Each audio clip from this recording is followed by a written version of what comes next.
ప్రస్తుతం బంగారం ధరలు బగ్గుమంటున్నాయి. గత 10 రోజులుగా పెరుగుతూ వస్తున్న గోల్డ్ రేట్స్ ఎప్పుడూ లేని విధంగా కొత్త గరిష్టాన్ని తాకాయి. బుధవారం బులియన్ మార్కెట్లో 24 క్యారెట్ల 10 గ్రాముల పసిడి ధర 1,06,970 కాగా 22 క్యారెట్ల ధర 98,050గా ట్రేడ్ అవుతోంది. ఈ రోజు 24 క్యారెట్ 10 గ్రాముల ధర 880 రూపాయలకు పెరిగి 22 క్యారెట్ల బంగారం 800 రూపాయలకు పెరిగింది. ఈ 10 రోజుల్లోనే ఏకంగా 5,000కు పైగా పెరగడం విశేషం. చరిత్రలో ఎన్నడూ లేని విధంగా బంగారం 1,10,000 రూపాయల చేరువకు వచ్చేసింది.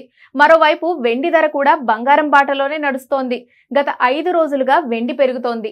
బులియన్ మార్కెట్లో కిలో వెండిపై 900 రూపాయలు పెరిగి 1,27,000గా నమోదైంది. హైదరాబాద్ మార్కెట్లో కిలో వెండి 1,37,000గా ఉంది. బంగారం వెండి ధరలు పెరుగుతుండటంతో సామాన్యులు కంగారు పడిపోతున్నారు. దీపావళి నాటికి బంగారం ధరలు ఏ విధంగా ఉంటాయో అని టెన్షన్ పడుతున్నారు.